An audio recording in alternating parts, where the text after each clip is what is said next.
Welcome to AfterlifeTV.com. I'm Bob Olson. You can find us at AfterlifeTV.com. And today you are not going to want to miss this interview that I'm doing, this conversation that I like to call them, because I honestly believe that if I did this for 20 or 30 more years, this will be among the top interviews that I ever do. The messages, the lessons that you are going to learn from this are amazing. Our guest is Anita Moorjani. Welcome, Anita. Thank you so much for joining us. Thank you. Thank you for inviting me. I'm really honored to be here. It's my pleasure. And just so everybody knows, you're in Hong Kong, correct? Yes, that's right. I live in Hong Kong. And I am just a couple hours outside of Boston. So we got a lot of distance here. It's amazing what technology can allow us nowadays. I love it.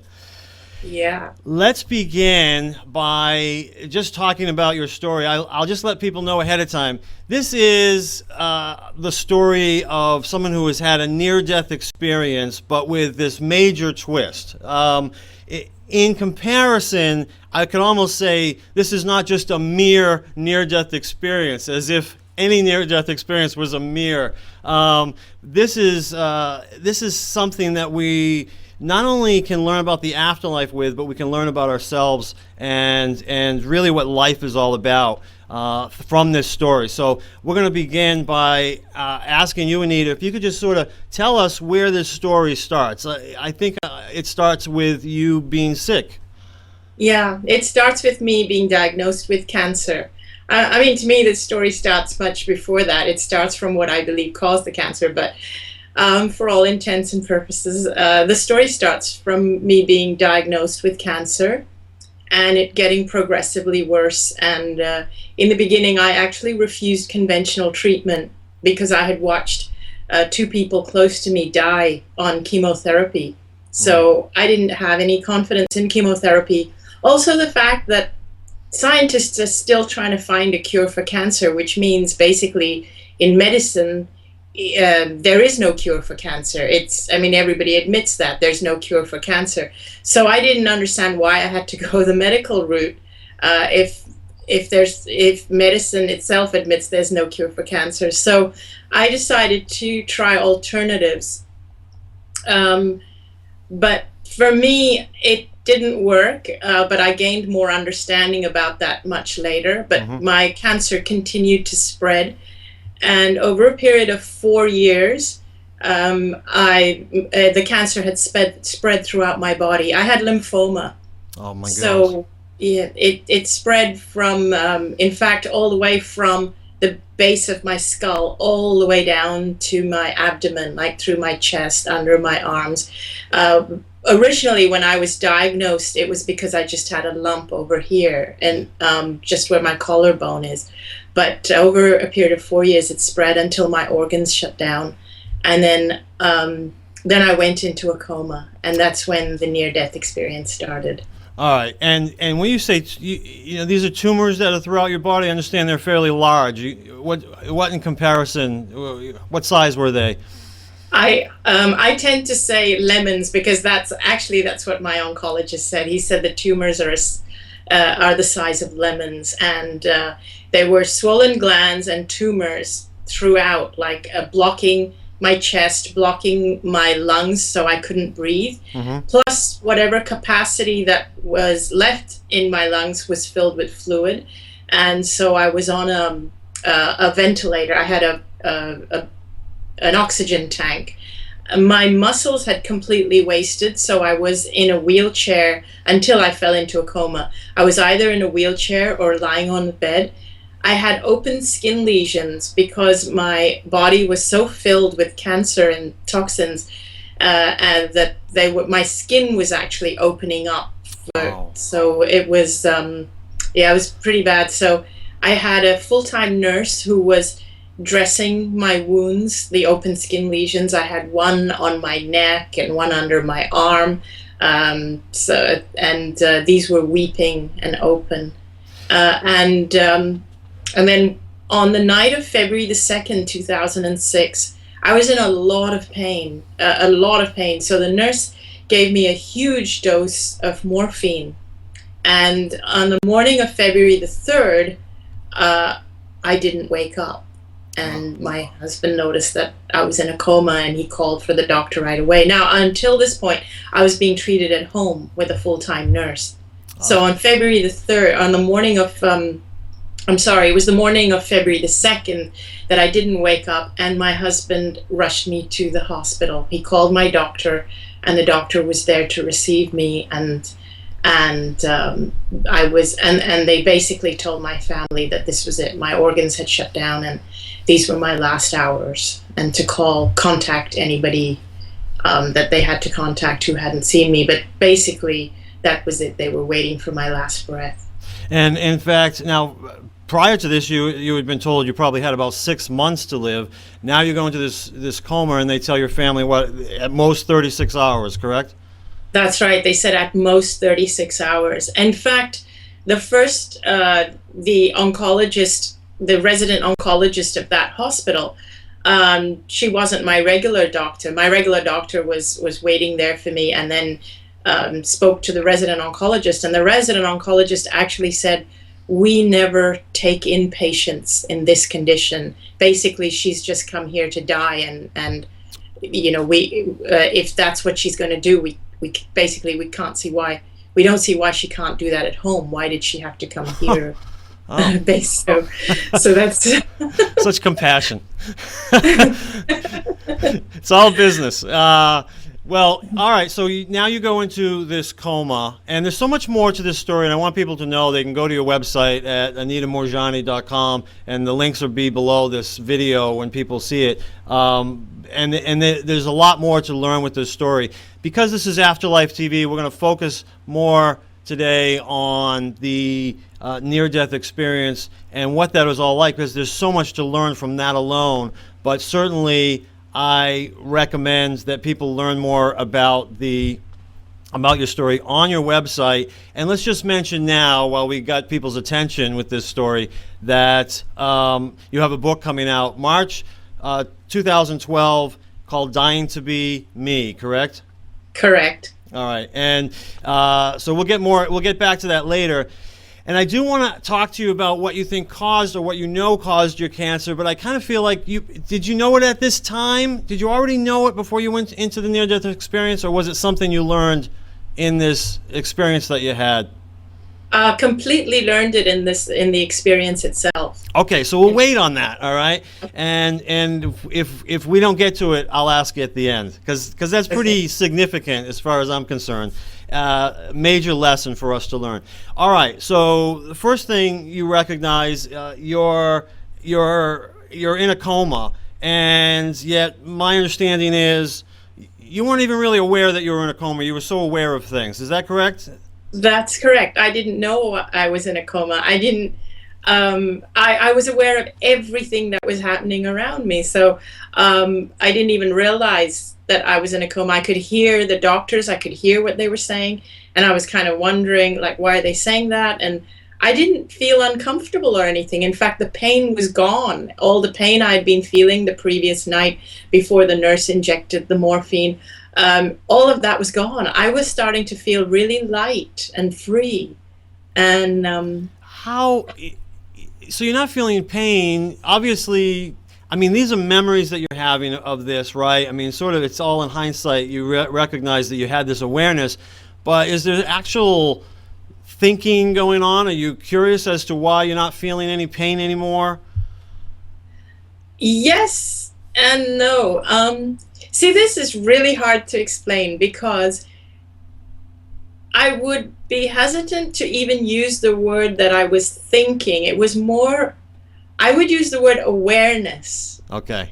So I started to become aware. You know, I became aware that hey, I'm feeling free. And it's a very subtle difference between becoming aware and actually thinking, because I think awareness is closer to sort of knowing, but it's more an emotion rather than it's not from the mind. It's more a feeling.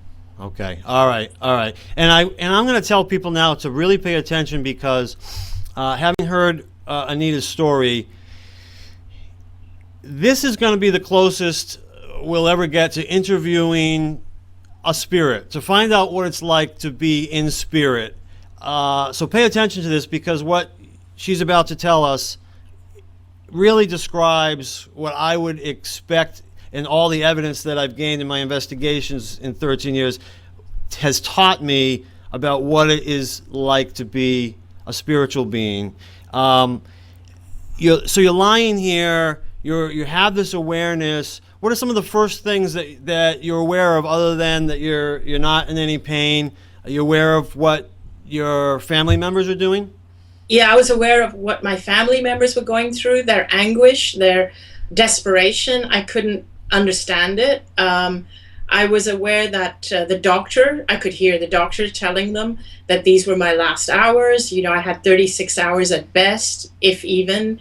And then I was aware that my husband was frantically trying to call my brother, who was in India, to tell him to come here. And then I was even aware that my brother was already on a plane. He had sensed something was going on. So he'd already left his home, you know, he packed his bags, left his home, and got on a plane to come to Hong Kong. And it was as though my awareness was just expanding. You know, it was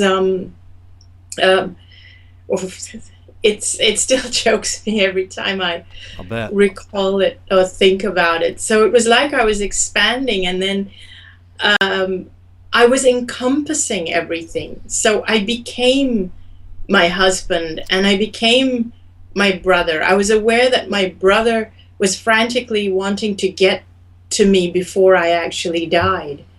And frantically, so you're feeling his emotions, in other words. You recognize what he's feeling. Is he on a plane? Is he driving? What's he doing? He's on a plane. Yeah, that's what I thought. So he's on a plane, and you can feel what he's feeling. Yes, I could feel what he's feeling. I could feel what my husband was feeling. My husband wouldn't leave my side because he was just sitting riveted, watching all the dials above my bed, and he didn't want to move because he didn't know when I would take my last breath. And he wanted to be there when you did. All right, so there's no thinking going, there's only an awareness going on. So are you feeling any turmoil in recognizing what they're going through? What would happen is that I would feel their feelings, and I would feel their emotions. And as soon as I started to feel those emotions and get attached to those emotions, it was like simultaneously, I would then feel myself actually being pulled away, like a detachment. And then as I would get pulled away, I would be overcome by this feeling of just unconditional love, like really unconditional compassion. And then there was this feeling that no matter what was unfolding before me in the physical world, it didn't matter, whatever that was unfolding, it was still perfect. It was still going to be perfect in the grand tapestry. And so it was like there was like I was being pulled away, not consciously. I wasn't consciously trying to pull myself away, but I was being pulled away from the emotions of everything that was happening. And then my awareness would rest somewhere else, and then it was like I would get drawn into those emotions. Like it would be my mother, for example, and then I'd get drawn in, and again I would get pulled away. And it was as though I would be enveloped by this unconditional love, and then again a feeling, like washed over with a feeling that everything is fine, everything's perfect in the grand tapestry, everything's still gonna unfold perfectly. Absolutely amazing for you to be able to focus in on one person. You sort of did it one at a time, it sounds like. Focus on that one. As soon as your attention focused on that one person is when you could feel everything that they were feeling and even know what they were doing. You got people, you were aware of things that were, obviously with your brother who's flying there, but you were aware of things that were happening outside of the room, correct? Correct, yes. Of the doctors telling my husband and telling my mother, I was aware of their emotions. In fact, it's like I became them. It's like there's no separation. It's as though the body keeps us separate, but when we're not in our body, it's like we're all one. It's like I was able to feel every emotion they were feeling. It was really like I became whatever I focused on. And it also felt like it was all happening simultaneously. So it was like in that state, the awareness is like 360-degree peripheral vision, and distance is not an issue. It doesn't matter how far, but even the time is not an issue.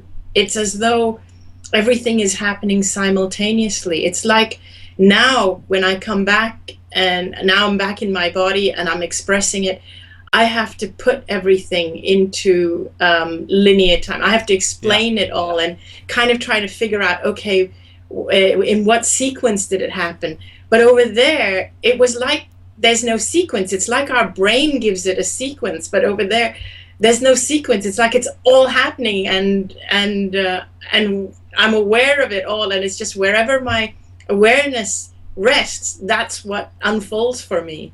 What excites me about that is, and I talk about, you know, what it's like to be a spiritual being. What excites me about it is because, you know, people ask questions about their loved ones in spirit, and they want to know if their loved ones in spirit are aware of them. And everything I've ever learned or heard through mediums or people who have had near-death experiences, what have you, is that yes, all they need to do is focus upon you, and they're aware of everything that's going on in your life. They're aware of everything that you're feeling, and yet it has been difficult even for me to describe to some people that about this idea of time and space. And so if you talk to them, they will become aware of you, and they'll know everything that's going on in your life. But this even goes a little bit into the future. Did you have any sort of recognition of the future as well? Yeah, future and past. Well, with the future, there was they had already taken a lot of tests on my body and tests of my organ function and things like that. So although the doctors had said the organs were already appearing to be failing, or that and that's why I was dying. Yeah. I seemed to be aware. I reached a point where I had a choice of whether I wanted to come back into my life or go on into death. And there's a lot around there which I'll get into, but specifically about the future, I was aware that if I chose to go back into life, that my test results, which had already been taken, the tests had already been taken, the results would show that my organs were starting to function again. Yeah. And if I chose not to go back into life, not to go back into my body, the test results would show that my organs had failed. And so basically the diagnosis would be my death was caused by organ failure due to end-stage cancer. Whoa. All right. Well, so this is very significant. All right, so obviously you're given this choice. So I guess we're skipping ahead a little bit, because obviously someone must have asked you to make this choice. Who was there in this? What would you call this place? Is it the spirit world? Is it some void? What is it? What's your word for it? Well, I sort of use the other realm. The other realm. Okay, I love that. Great. All right, so we're in the other realm. Here you are. Let's just back up a little bit. At first you're alone. You're aware of all these things that are happening. Eventually, some other spiritual being must come into your presence. Who is that? How would you describe this? Tell us about it. The first spiritual essence that I became aware of was my father, because he had deceased 10 years prior to that. He had passed away. And so it was really comforting to feel his essence. And then even the communication there is very different. It's not, see, people have said to me, is it mind to mind? It's not even mind to mind. It's like you become them. It's like you become one with them, and you just know. It's instant. It's instantaneous. It's not a back and forth communication. So then what I'm doing is I'm now putting words to what it was that was instantly understood. Yeah, impossible to do, really, right? Yes. Yeah. And basically the first thing I understood when I was aware of my father's essence was that it wasn't my time. He wanted me to know that it wasn't my time. But even though it wasn't my time, I still had the choice of whether I wanted to come back into my physical body or go further into the other realm. So he's the one who gave you that choice. Mm-hmm. He's the one who gave me that choice. You know, when he first showed up, again, I know it's all happening at the same time. Hard to describe, but I'm going to ask you to try to. I mean, what is that like? You haven't seen your father in 10 years, and all of a sudden, I mean, does he knock at the door? Does he just show up sneak up behind you? What happens? How do you become aware of his presence, and what is that like? Well, it was amazing. I mean, it was. You see, my father, he had really wanted me to get married when he was in physical life, and he didn't see my wedding. But also when I was growing up, we had a lot of cultural differences. So because he's very traditional, Indian, Hindu, and I was more westernized because of my education, and somehow that seemed to cause a little bit of a clash. A little bit of a culture clash. Yes. My values were a little bit different. Yes. I think a lot of us can relate to that. He had wanted me to have an arranged marriage, things like that. So, okay. But when I encountered him in the other realm, what was incredible, I think the first thing I felt from him, what overwhelmed me was the unconditional love.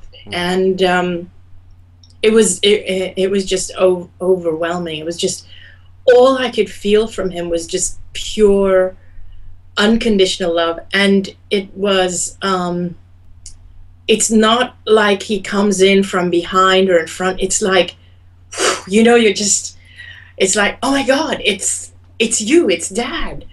And then there's this whole, it's all emotion. It's just pure, raw emotion of unconditional love, this feeling that was emanating from him. And then I understood. I just got it without him saying anything, that he had always loved me unconditionally. But when we're in our physical bodies, we're limited. We think through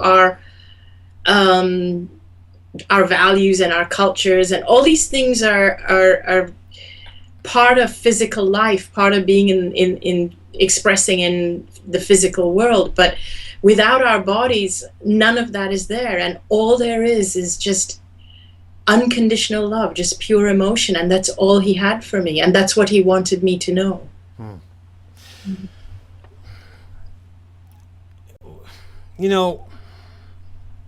I know you're aware of him, so there's all this awareness. Is there any visual going on at all with your father? And if there is, how do you see him? It was not really a visual, but more just a pure essence, just like a raw emotional embrace essence. This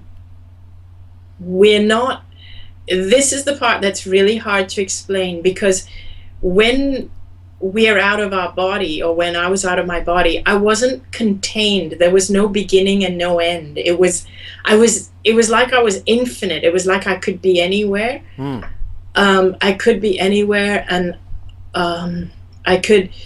So that's why I was able to be aware of my brother on the plane, and I didn't know that he was coming to see me prior to that. I didn't know he was already on the plane. So my brother is in this realm. My father was in the other realm. It was like it was like I was everywhere. And it's like another sense kicks in. If I can use an example, an analogy, if you imagine that you're blind and you're born blind and you're blind from birth, and so your whole world is just about it's just touch and smell and taste and hearing. So your hearing's pretty sharp, and your taste buds and your sense of touch is really sharp, and you have no idea what anything actually looks like visually, because you've never used your vision. And so even if you are given two plates that feel identical but are of different colors, and somebody tries to explain to you that one is blue and one is green, but you're touching them and you're even biting into them, and there's no way that you can tell what's different about these two plates. And the person says that it's colors, one's blue, one's green, and you're like, yeah, but what's color? They're identical. So, but one day, let's say your sight kicks in. Just one day, you begin to be able to see, and when you can see, then you can see these two plates are different. Yeah. And you can see what way they're different. And so for the first time, you understand. And when you become, let's say you become blind again, or even if you don't, how do you then explain to other blind people, what is that difference? Yeah. And this is the exact problem that I have, because it was like a new sense kicked in, for which we have no vocabulary for, because it's not something that we use. And that's right. And that sense is, I mean, we say ESP and all, but it's like the body is not even in the way. It's like total 100% ESP, total 100% awareness of actually spilling out of my body and feeling incredibly light, and just being able to express and feeling that oneness with everything else, not just with every person, but with everything, with every character, with every plant, with every tree, with every animal. It was that kind of feeling. It was like I was one with everything. I can't even imagine what that must be like. I mean, it sounds ecstatically overwhelming all at the same time. And to have this insight, to be able to focus in different directions, to have this reunion that you had, all of it sounds incredible. It's the kind of thing that probably most people would love to experience, except they don't want to have to go through what you went through to have this experience. So here you are sharing it with us, because there's a lot of things that you learned about life in general. At what point did you learn about what caused your cancer? Again, I know it's all happening at the same time, but let's just try to put it in linear. Did you learn this from your father? Did you learn it from, again, just another awareness about yourself? It was another awareness. Actually, it was after. If I had to put it in linear terms, I would put it at being after I was given the choice of whether to come back or not. And because the first thing I felt, what I felt when I was aware that I had the choice to come back or not, I also felt at the same time that what would be the point of coming back, because my body was dying anyway. Because I seriously felt like all I was at that stage was a huge burden to my family, to my loved ones. And so I didn't see any point in coming back just to burden others. So it's like the decision seemed like a no-brainer. Yeah, right. Here I was, embraced in unconditional love, feeling light, free, no pain. But again, it seemed almost instantaneous. I started to become aware, like, of this great clarity, this understanding of why I got the cancer. I started to understand that I had never been aware of the truth of who I really was. And the way it is in that realm, it's really interesting. It's so hard to describe, but it's almost like the answer is so obvious. Why haven't I seen that before? Oh, yeah. Why did I not know this? it just felt so obvious and so easy. Yeah. And Did you feel like anybody was facilitating this information for you? Maybe your father, maybe some other spirit guides or something that might have been like help facilitating this knowingness that you're recognizing about yourself? I did feel that I was surrounded by spiritual beings or other essences who I didn't recognize, and also my best friend who had passed away 3 years prior from cancer. She had opted for the chemotherapy route, and she had passed away, and she was also very much there, and so it was like they were all there.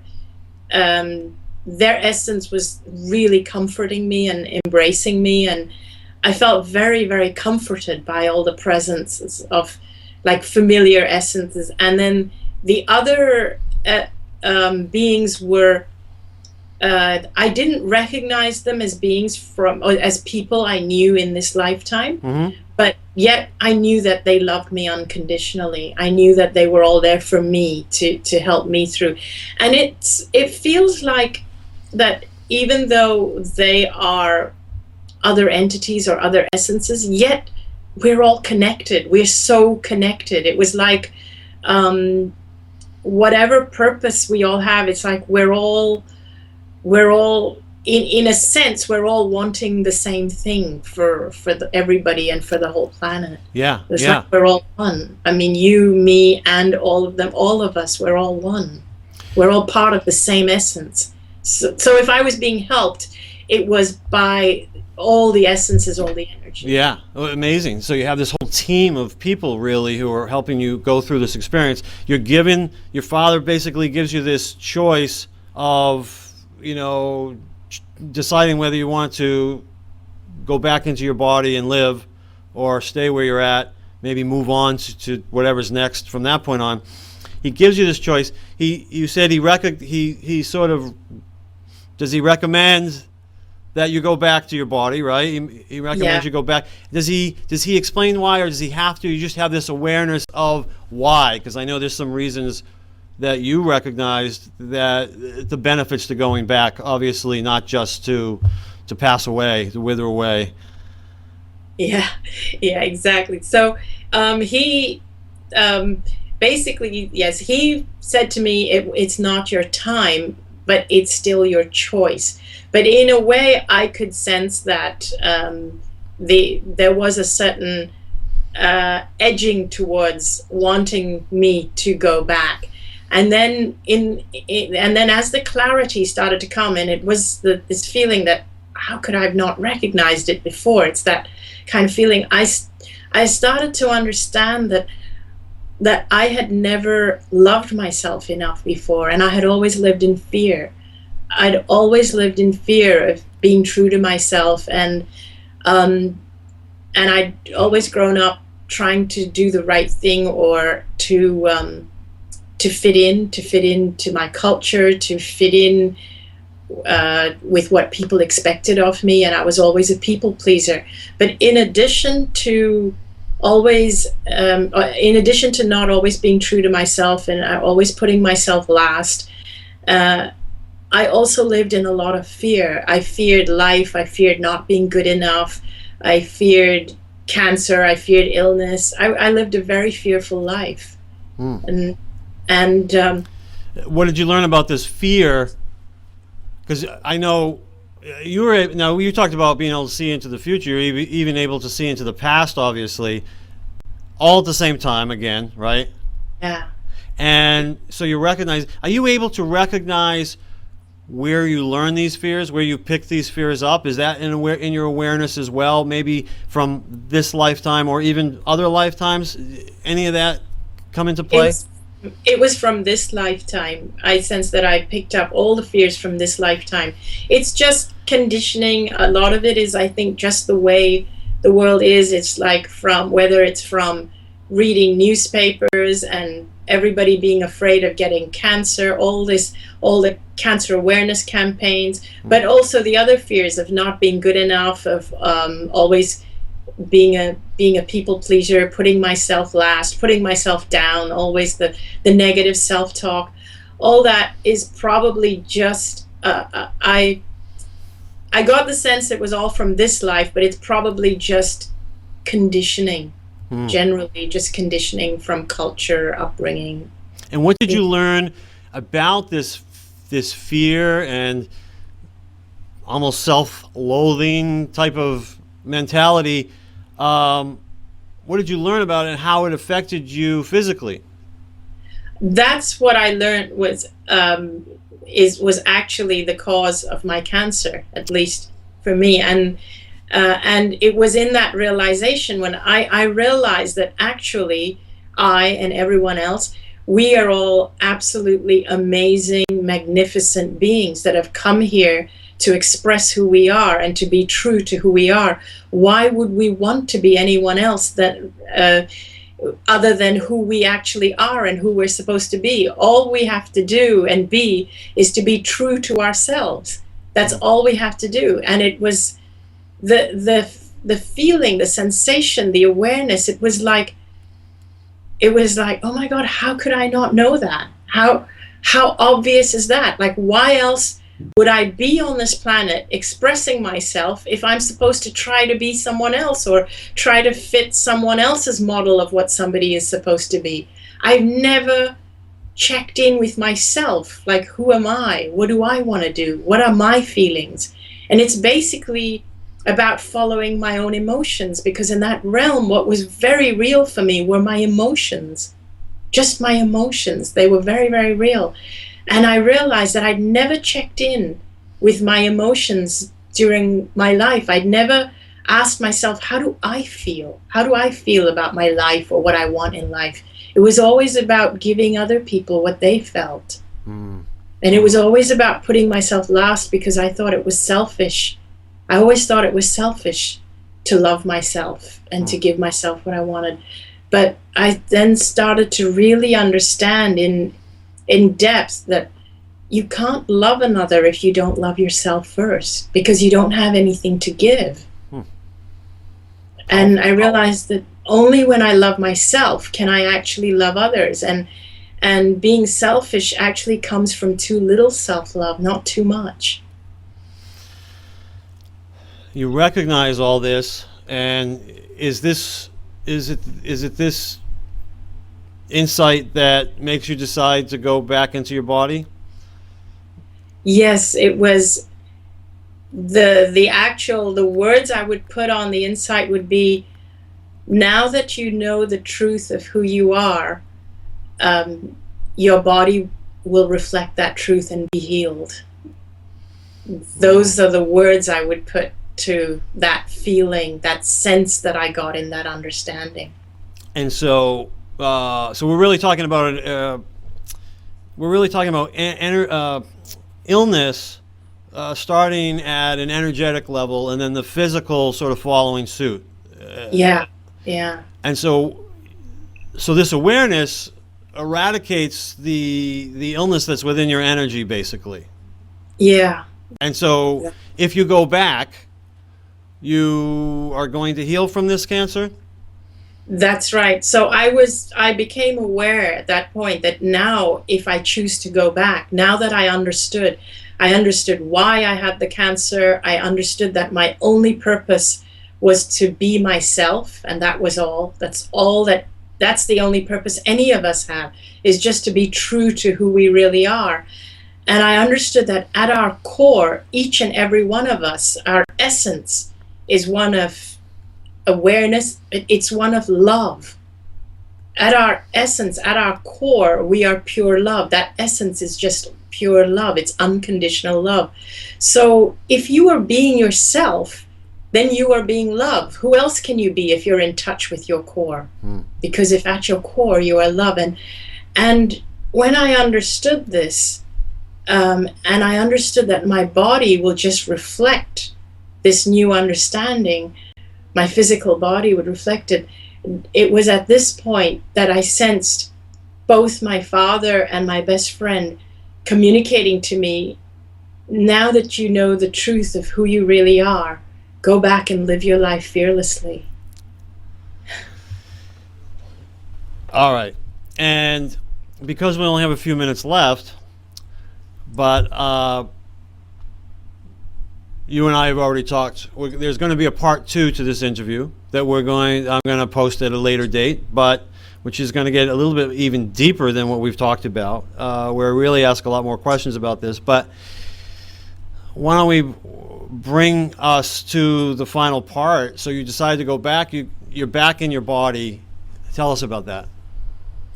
I started to come out of the coma, and as soon as I started to come out of the coma and my eyes started to open, I saw my husband standing over me, and then I saw my brother, and he had his luggage with him. He'd just come straight to the hospital from the plane, and they were really surprised that I was waking up and coming out of the coma, and very happy. My husband was like really pleased. He was almost like dancing on the spot. I don't blame him. Yeah, so he's a really great guy. And then the doctor, who I had never met before being admitted to this hospital, being admitted in a coma. Right. He walked in the room to check on me, and my family told him excitedly that I was waking up. So he said, "Oh, that's good news." And he came over to see me, and he said, "Oh, I'm so glad to see you're up." And he was really upbeat. And so I said to him, "Good evening, Dr. Chan." And he said, "How do you know my name?" And I said, "Aren't you the doctor that was here, that treated me?" And I even recalled he had removed fluid from my lung by putting a needle in through my back, and when I was choking, and I said to him, "And aren't you the doctor that did that?" And he said, "But you were in a coma. Your eyes were closed. How do you even know that I did that?" So he was really shocked, and then and that's when I realized I was in a coma, because I actually didn't realize I was in a coma.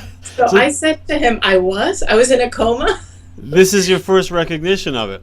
Yeah. I had no idea I was in a coma, because I was so aware of everything. But I was very, it was still very blurred to me. It was like I had one foot on this side, one foot on the other side, because it was like everything had just happened, and I was still very confused. And then when he left the room, I said to my husband, "Why was he so surprised? Wasn't he the one that told you that I only have about 36 hours at best?" And then my husband looked shocked, and he said, "He didn't say that to me in the room. We were like down the hallway about 40 feet outside the door. The door was shut." My goodness. And I said, "Really?" and that's when we started to realize that something had happened. And ultimately,